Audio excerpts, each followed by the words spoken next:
देखिए, हमारी पार्टी में जो सामान्य प्रक्रिया बनी है, ये उस समय बनी है जब सत्ता में कांग्रेस अधिकांश राज्यों में केंद्र में थी। हम तब जहाँ मुख्यमंत्री होते थे तो उनके नेतृत्व में चुनाव लड़ते थे, जहाँ नहीं होते थे तो वहाँ सामूहिक तरीके से लड़ करके चुनाव के बाद लीडर का चुनाव करते थे। मगर कुछ समय से जब हमारे राज्यों में उनमें सरकारें नहीं रही तो भाजपा ने अब हर चुनाव को, चाहे वो म्यूनिसिपैलिटी के चेयरमैन का चुनाव हो या विधायक का चुनाव हो, वो लोगों से कहते हैं मोदी जी को देखिए, आपको किसी एमएलए को, स्थानीय व्यक्ति को, मंत्री को, मुख्यमंत्री को देखने की आवश्यकता नहीं है। उससे स्थानीय मुद्दों पर फोकस नहीं आ पा रहा है, स्थानीय इश्यूज पे फोकस नहीं आ पा रहा है। तो मैंने एक सुझाव दिया है कि भाजपा की इस रणनीति को कि वो मोदी बनाम कांग्रेस के लोकल व्यक्तित्व में कर चुनाव को कन्वर्ट करते हैं, हमको अपने लोकल चेहरा आगे करना चाहिए। हमको कहना चाहिए ये हमारा चेहरा है, इसके नेतृत्व में हम यहाँ चुनाव लड़ें, ताकि स्थानीय मुद्दे और स्थानीय व्यक्तित्व जो है चुनाव में आमने सामने हों। जब कांग्रेस अपना चेहरा लेकर के आएगी तो भाजपा से भी लोग पूछेंगे कि भाई मोदी तो ठीक है, वो तो दिल्ली में है, वो तो मुख्यमंत्री बनेंगे नहीं, यहाँ तुम किसके नेतृत्व में चुनाव लड़ रहे हो। और जो ही भाजपा अपनी स्थानीय व्यक्ति का नाम लेगी तो जो एंटी इनकम्बेंसी है उनके विधायकों की, उनके मंत्रीगणों की, उनकी सरकार की, वो चुनाव में प्ले कर जाएगी और कांग्रेस का उसी समय अपर हैंड शुरू हो जाएगा।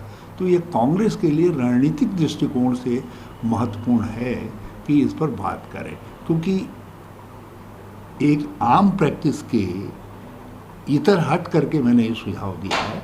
तो मैंने इस सुझाव में मैंने कहा भाई इसको उत्तराखंड के संदर्भ में न समझा जाए। उत्तराखंड में तो आप जिसको कर दीजिए मैं उसके पीछे हूँ, लेकिन इसको एक मोटे सिद्धांत के तौर पर माना जाए और आप चर्चा इस पर चले, इसलिए मैंने इसको सार्वजनिक किया। सर, आपने अपनी पार्टी के स्तर पे प्रभारी और जीएस जनरल सेक्रेटरी ऑर्गेनाइजेशन किस लेवल तक आपने बात को कहा है, क्योंकि कुछ महीने पहले भी आपने प्रभारी की जानकारी में है ये बात, लेकिन ये प्रभारी के स्तर पर इसका निपटारा नहीं होना। वो तो वही बात कहेंगे जो एक एस्टेब्लिश प्रैक्टिस अभी तक है। मगर मैं कुछ बात लीग से हट करके कह रहा हूँ, तो इसलिए मैं चाहता हूँ कि पार्टी में इस पर कुछ सोच मंथन शुरू हो। यदि ठीक लगे तो ठीक है, नहीं तो जो पार्टी का निर्णय वो सब कुछ मान्य। सर, आपने कई महीने पहले भी ये बात आपने कही थी कि फेस के साथ जाना चाहिए, क्या उसके बाद कोई विचार नहीं हुआ? क्योंकि आपको आगे बात सार्वजनिक तौर पर कहनी पड़ रही, क्या उस पर विचार नहीं हो रहा है, क्या बात? नहीं, देखिए, सार्वजनिक तौर पर कहने का अर्थ, हम तो लोकतांत्रिक पार्टी हैं, हम पार्टी में कुछ नए विमर्श उठते हैं, नए सवाल उठते हैं, नई बातें आती हैं, उन पर चर्चा होती है, फिर कुछ चीज़ें स्वीकार्य होती हैं, कुछ चीज़ें स्वीकार्य नहीं होती हैं, तो जो पार्टी तय कर देती है नंदोबत्वा सब उसके साथ चलते हैं। तो इसमें भी ऐसा नहीं है कि मैंने नई बात कही हो। मैं उसको उत्तराखंड के संदर्भ में चाहता भी नहीं, मैं चाहता हूँ उसको हम क्योंकि एज पॉलिसी जो चीज़ है उससे थोड़ा सा डिविएशन करें और राज्यों वाइज हम स्थितियों का अध्ययन करें और अपनी रणनीति में बदलाव ला करके भाजपा की रणनीति की काट बने। और राज्यों में भी आपके हिसाब से ऐसा हुआ है। अब हरियाणा में रिसेंटली और पार्टी ने उसके बाद अच्छा परफॉर्मेंस किया, और बिहार में हमको कहीं नहीं गिना जा रहा था, मतलब हमारे गठबंधन को, लेकिन जो ही तेजस्वी जी को आगे लाए हम तो करीब चुनाव जीतने की स्थिति में आ गए। झारखंड के अंदर स्पष्ट तौर पर हमने रघुवर दयाल बनाम अपने हेमंत सोरेन चुनाव लड़ा, तो हम वहाँ हमारा गठबंधन जीता। और राज्यों में भी, कांग्रेस शासित राज्यों में भी, जहाँ हम चेहरे को स्पष्ट तौर पर लेकर के आए हैं, हम भाजपा की रणनीति का तोड़ निकालने में सफल हुए हैं। इसलिए जो अनुभव है उसका उसका फ़ायदा उठाया जाना चाहिए।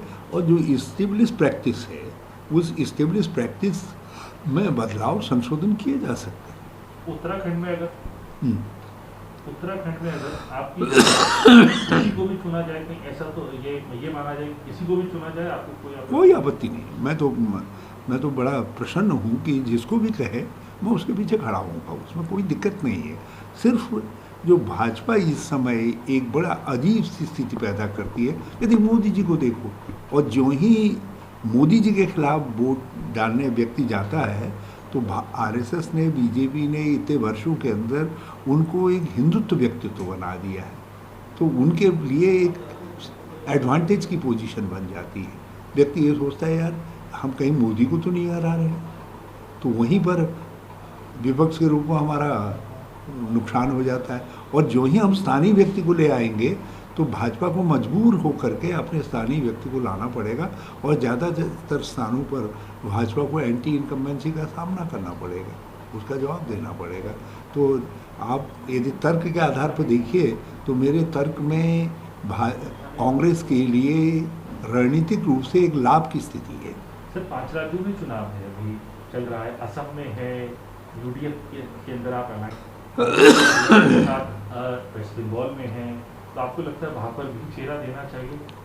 नहीं, देखिए अलग अलग राज्यों की अलग अलग पोजीशन है। केरल की पोजीशन पूरे देश के अंदर जिस फॉर्मूले पर हम काम करते हैं उससे भिन्नतर फॉर्मूला है, क्योंकि वहाँ की कुछ चीज़ें अलग तरीके से वहाँ की कांग्रेस अपने हिसाब से चीज़ों को तय करती है, और हमेशा एआईसीसी उसको इंडोर्स करती रही है।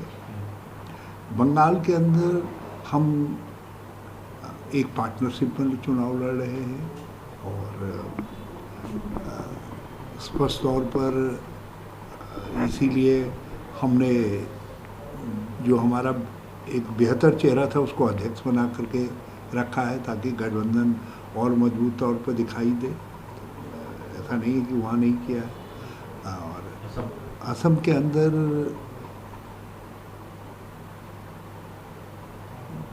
तरुण गोगोई जी के जाने के बाद कुछ स्थितियों में परिवर्तन आया, तो उस स्थिति को देख करके पार्टी ने कोई निर्णय लिया है।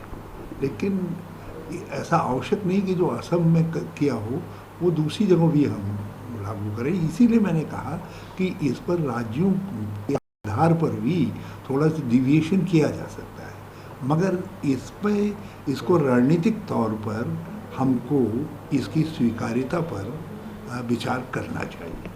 तो उत्तराखंड के मुख्यमंत्री जो बयान दिया है और कहा कि जो प्रधानमंत्री हैं वो कृष्ण की तरह है, और उनको भगवान की संज्ञा एक तरीके से दी है, कैसे देखते हैं? इस पर केवल हंसा जा सकता है, और ये जो हमारी धार्मिक आस्थाओं का अपमान है। ये राम और कृष्ण जो अंशावतार माने गए हैं, जिनको हमारे वेदों ने भगवान का स्वरूप माना है, विष्णु का अंशावतार कहा है, ये उनका भी अपमान है। और मोदी जी स्वयं इस बात को पसंद नहीं करेंगे कि उनको भगवान का अंशावतार माना जाए। वो एक बेहतर इंसान हो सकते हैं, उनको भाजपा की नज़र में वो एक अच्छे प्रधानमंत्री हो सकते हैं, एक अच्छे नेता हो सकते हैं, मगर उनकी तुलना हमारे देव पुरुषों से करना तो उन देव पुरुषों का भी अपमान है। और मैं समझता हूँ कि प्रधानमंत्री जी को भी ये अतिरंजित प्रशंसा जो है अच्छी नहीं लगी, और अच्छी नहीं लगनी चाहिए।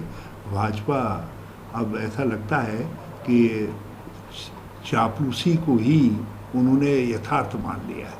तो क्या आपको लगता है कि यही क्वालिटी रही त्रिवेंद्र सिंह रावत, माफ कीजिएगा, तीरथ सिंह रावत जी को मुख्यमंत्री चुनने? नहीं, वो अपनी कृतज्ञता प्रकट कर रहे हैं ऐसी बातें कह करके। और मैं समझता हूँ इससे उन्होंने हमारे उत्तराखंड को थोड़ा सा उपहास का पात्र बना दिया। हमारा मुख्यमंत्री, हमारा स्टेट बहुत शिक्षित स्टेट है, उसमें देवताओं से किसी की तुलना करना हमारे राज्य के लोग पसंद नहीं करेंगे, और देश को कोई पसंद नहीं करेगा। सर आखिरी सवाल आपसे, हुआ था उसके अंदर एक आरोपी को आज सजा सुनाई गई है फांसी।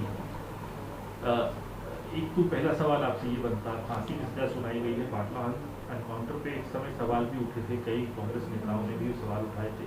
आज प्रकाश जावड़ेकर केंद्रीय मंत्री ये कह रहे हैं कि आज फांसी की सजा सुनाकर कोर्ट ने पर्दाफाश कर दिया है। तो लोग कह रहे थे, एनकाउंटर पे सवाल उठा रहे थे, और सोनिया गांधी को माफी मांगनी चाहिए, आज मांगनी पड़ेगी देश से, क्योंकि फोर्सेस के ऊपर कटघरे में खड़ा किया गया था उनको सवाल। मोहन चंद शर्मा हमारे राष्ट्रीय हीरो ही बल्कि हमारे स्थानीय हीरो ही, और मेरे उनसे घनिष्ठतम संबंध थे। और मैं उनके पारिवारिक पृष्ठभूमि को बताऊं तो जावड़ेकर जी जो लाभ लेना चाहते हैं वो लाभ लेने लायक रहेंगे नहीं। लेकिन ये सवाल ऐसे हमारे लोग जो शहीद होते हैं उनके नाम पर राजनीतिक फ़ायदा उठाने का नहीं है। उस समय उस इनकाउंटर को लेकर के बहुत सारी चर्चाएं हुई, लोकतंत्र के अंदर ये चीज़ें निकलती हैं। अनंतो गत्वा जो न्यायिक प्रक्रिया के अंदर चीज़ें स्थापित होती हैं वही अंतिम सत्य माना जाता है। तो उसका न्यायिक प्रक्रियाओं का, न्यायिक निर्णयों का राजनीतिककरण करना और राजनीतिक फ़ायदा उठाने की बात करना, ये मैं समझता हूँ भाजपा का जो विभाजनकारी एजेंडा है उसमें अब ये न्यायिक निर्णयों का भी उपयोग करने लग गए हैं। तो ये मोहनचंद शर्मा जी की शहादत का अपमान है। नमस्कार, मैं हूं मानक गुप्ता। अगर आपको हमारा ये वीडियो पसंद आया हो तो इसे लाइक और शेयर जरूर करें, और हाँ, हमें सब्सक्राइब और फॉलो करना ना भूलें ताकि आप देश और दुनिया की कोई खबर मिस ना करें।